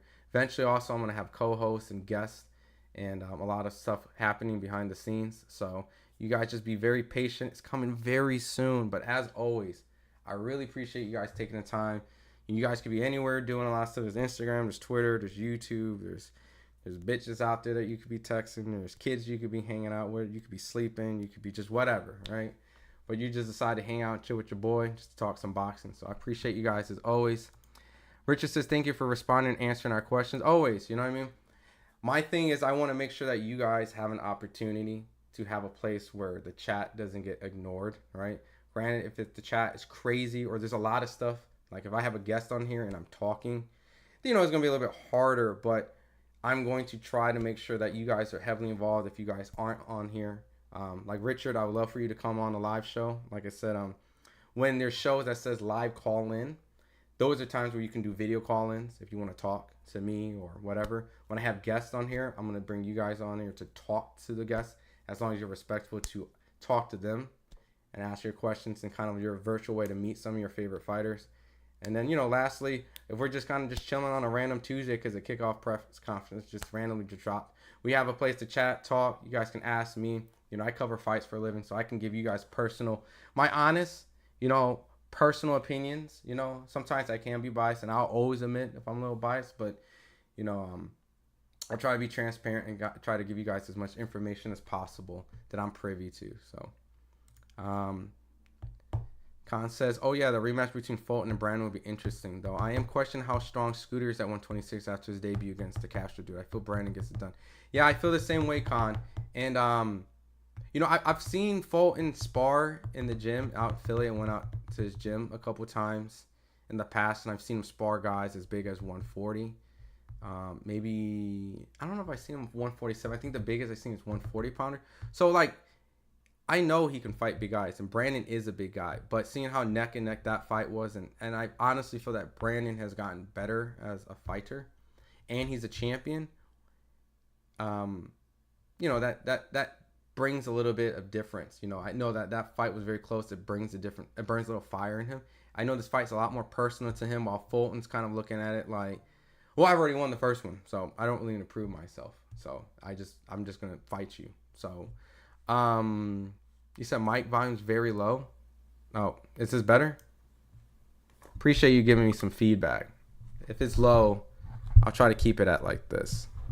Yeah, I'm thinking about getting a Shure SMB a mic, so I'm gonna have some different mic improvements also. So, but I got Brandon. I think I got Brandon right now. My brain and my heart leans to Brandon Figueroa right now, just because getting stopped by Inoue, long layoffs, going up in weight, having a tough fight, you know, with a puncher, and I think Brandon has definitely sharpened his tools. Not saying Fulton hasn't learned from those fights, but it seems like Brandon's very hungry. You know, I don't know if Fulton's, I don't know. I just have to talk to Fulton. You know what I mean? Like, you know, the dude's eating really well. That Japanese Inoue check was very nice, very lovely. Trust me, I think he's sitting prettier than anybody on this panel with the check that he got from Inoue. And I mean, anyone on this panel, including David and David Morrell, I think he probably got really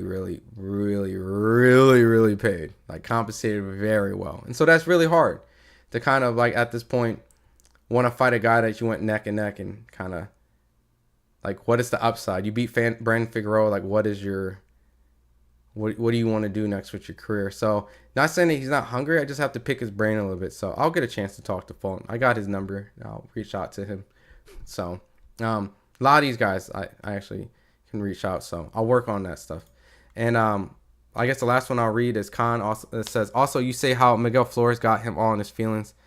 Also you see how Miguel Flores got him all in his feelings at the kickoffs. Yeah, that was hilarious. Yeah, I mean, wait, which guy got all in his feelings? You talking about Ray Flores? This is the older brother. how Ray Flores got David Benavidez on his feelings. I think that's what you're referring to. Yeah, David Benavidez, he's a very like emotional, not saying like emotional like he's a crybaby, but he's very like emotionally driven. Like if a fighter says something negative about his dad, he's going to come in the ring and remember that. That's what's going to fuel him. Like you talked about my father, my family. I'm going to punish you. I'm going to break your jaw. Like he's fueled off that. That's some fighters get emotional and get off their game with it. I think David thrives off it. So I think you're probably better off just not pissing off David. And then even if you don't piss off David, I think David will find a way to piss himself off. Just because that's, like I said, that's just who he is as a fighter. And, you know, I don't think Morrell's energy coming into this is like he wants to create animosity. I think he comes into this fight wanting to have a great opportunity and a great opponent in front of him, and been just chasing an opportunity to fight a guy which once was considered a boogeyman. Now he feels the boogeyman, so the boogeyman's chasing a former boogeyman. I think that's what it is. And his father is his trainer, so... No, I was talking about Scooter. Oh, yeah. I mean, I think reading what you're reading, I think there is some sort of like kind of a little, I don't want to call Scooter emotional, but I think there is some sort of trigger or something that may have kind of gotten him a little bit, you know, but at the end of the day, you know, that's what I'm saying. Like his mindset, I've been covering Scooter for so long that I used to think Al Heyman didn't like him. Like, I've done interviews with him, and I told him straight on camera, like, bro, does Al like you? Because you're fighting so many undefeated fighters, and you're going up the WBO. Like, that's not traditional of a PBC fighter. Like, is he just not, like, is he testing you? Does he not believe you? And I've seen Scooter's hunger, and I genuinely believe that he was a great fighter on the rise. He was beating all the guys that I thought he would, including Brandon. I thought he would beat Brandon. I did think he beats Brandon. But going into the rematch, I don't feel that about Fulton. And it's easy for me to say that because I'm not him. I don't know exactly what's going through his mind. That could be completely wrong. He could just be a calmer, cooler, more evolved fighter, and Castro might show a better, you know, ability to knock him down than Inoue, or maybe just a guy coming off a long layoff of an Inoue. That's just what happens. But he's been in the ring, so he's immediately back in the ring again, fresh. So we'll find out. T-Fock, hopefully I'm saying that right. What's up, man? Thanks for always coming in the stream and showing love. Every time David says, I'm going to beat the F out of you, he usually does. He doesn't fight to say what he likes his opponents, except Andrade. But I always feel Andrade was overhyped by racist black fans. You know, I would definitely say, like, I thought he was a good fighter. I felt like he was a fighter that didn't get his opportunity. And I think because of that, I think he was not proven, right? He was not a proven fighter. He did attempt to sign the match. He signed the match room hoping that he was going to get stuff on DAZN, and they definitely did not help him out at all. He did have an opportunity to fight Charlo, but he was handsomely paid to pull out the fight from Rock Nation, and, you know, obviously at that point would have let us know if he was legitly the real deal or not. But money talks, you know, bullshit walks. He took the money, and so it led him down to signing a fight by fight deal with PBC, and he ended up fighting an opponent 168. I forgot his name, a DC fighter, which I believe he got dropped in that fight. And then after that, you know, he fought Benavidez and got washed. So I do feel like there was hype, but I also feel like he was also in a position where he was unfortunately waiting around, and that does destroy a fighter. You know, your level competition for all those years does diminish you, you know. But even in those type of fights that he was doing, I mean, when he was constantly competing in matching, he had performances where I think that he should have got these guys out. He kind of fell asleep on the wheel, and then, you know, he had very lackluster performances going forward after, meaning that he does great in the first 2 rounds and then, you know, like a front runner essentially. So I'm not surprised the way that he lost to David. So But I'm gonna give David the props. You know, he's multi-division world champion. You gotta give him credit. You know what I mean? And Constance, like Scooter, feels very insecure after the Castro performance. Like, don't get me wrong, he is a really good boxer, but I feel like he's trying to prove that he can dog it out even though he has no power. Yeah, I mean, I'm not gonna say like he doesn't have power, because the fact that he was able to bang, like, you know, have like a toe-to-toe fight with Figueroa. And Figueroa is not a chump, right? Like, Figueroa is definitely heavy-handed puncher. He likes to beat up his opponent. He took Luis Nery out very easy and very comfortable. I think he showed me that he was able to fight a very big guy. But now I think Brandon, who's a weight class up, might feel a little bit better, while Fulton moving up might not be better suited here. Like, he's smaller than Brandon, like, by far. So Brandon going up makes sense. Fulton going up, I don't know. I don't know if that's just because of like you and your lifestyle outside the ring. I don't know if that's you getting older, so you're kind of going up. But Brandon seems locked in, and if they go toe to toe, I hope Fulton fights very intelligently, because I just don't see in a rematch that it's gonna work in his favor. You know, the Castro fight and the Inoue fight, you know, we're all human, has to play a little bit of his ego, and hopefully he kind of like learns how to massage that and not also get too casually blasé about like it is what it is kind of mentality, because he can also just kind of be content with the idea of like nobody's perfect. No, you gotta be perfect, bro. Like when you fight Figueroa, because you were practically a 1-round difference in that fight, so you have to be like locked in. So hopefully he is locked in. Hopefully he finds some motivation. And yeah, that was the Draymond Nicholson fight he fought on the 10th. Yeah, yep. I remember when I went out to DC on that card, I was very shocked to see Boo Boo get dropped. And that was really supposed to mean, in my opinion, I thought Boo was supposed to stop him, you know what I mean? Or just dominate him. I just didn't see that.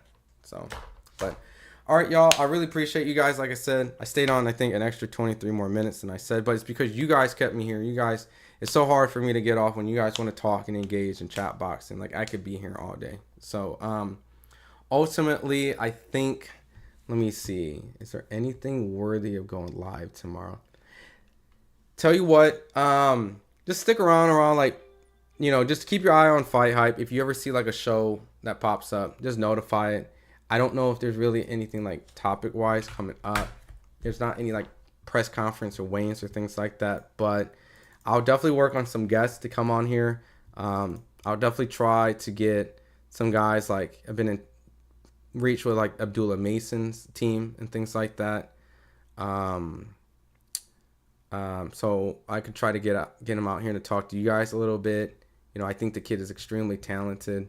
There's a lot of talented kids out there like Hormel Moulton and a lot of these guys I'm looking forward to covering. So, T Fox says, why didn't FightHype cover Latino night? Zerto had a great performance, so did Barbosa. So this will be the last comment I'll read, and then so the fight was in Saudi Arabia. So first we would have to get someone to go to Saudi Arabia, right? And then I was thinking about doing a live round by round for that, because obviously we didn't have any coverage out there. But how would I say it?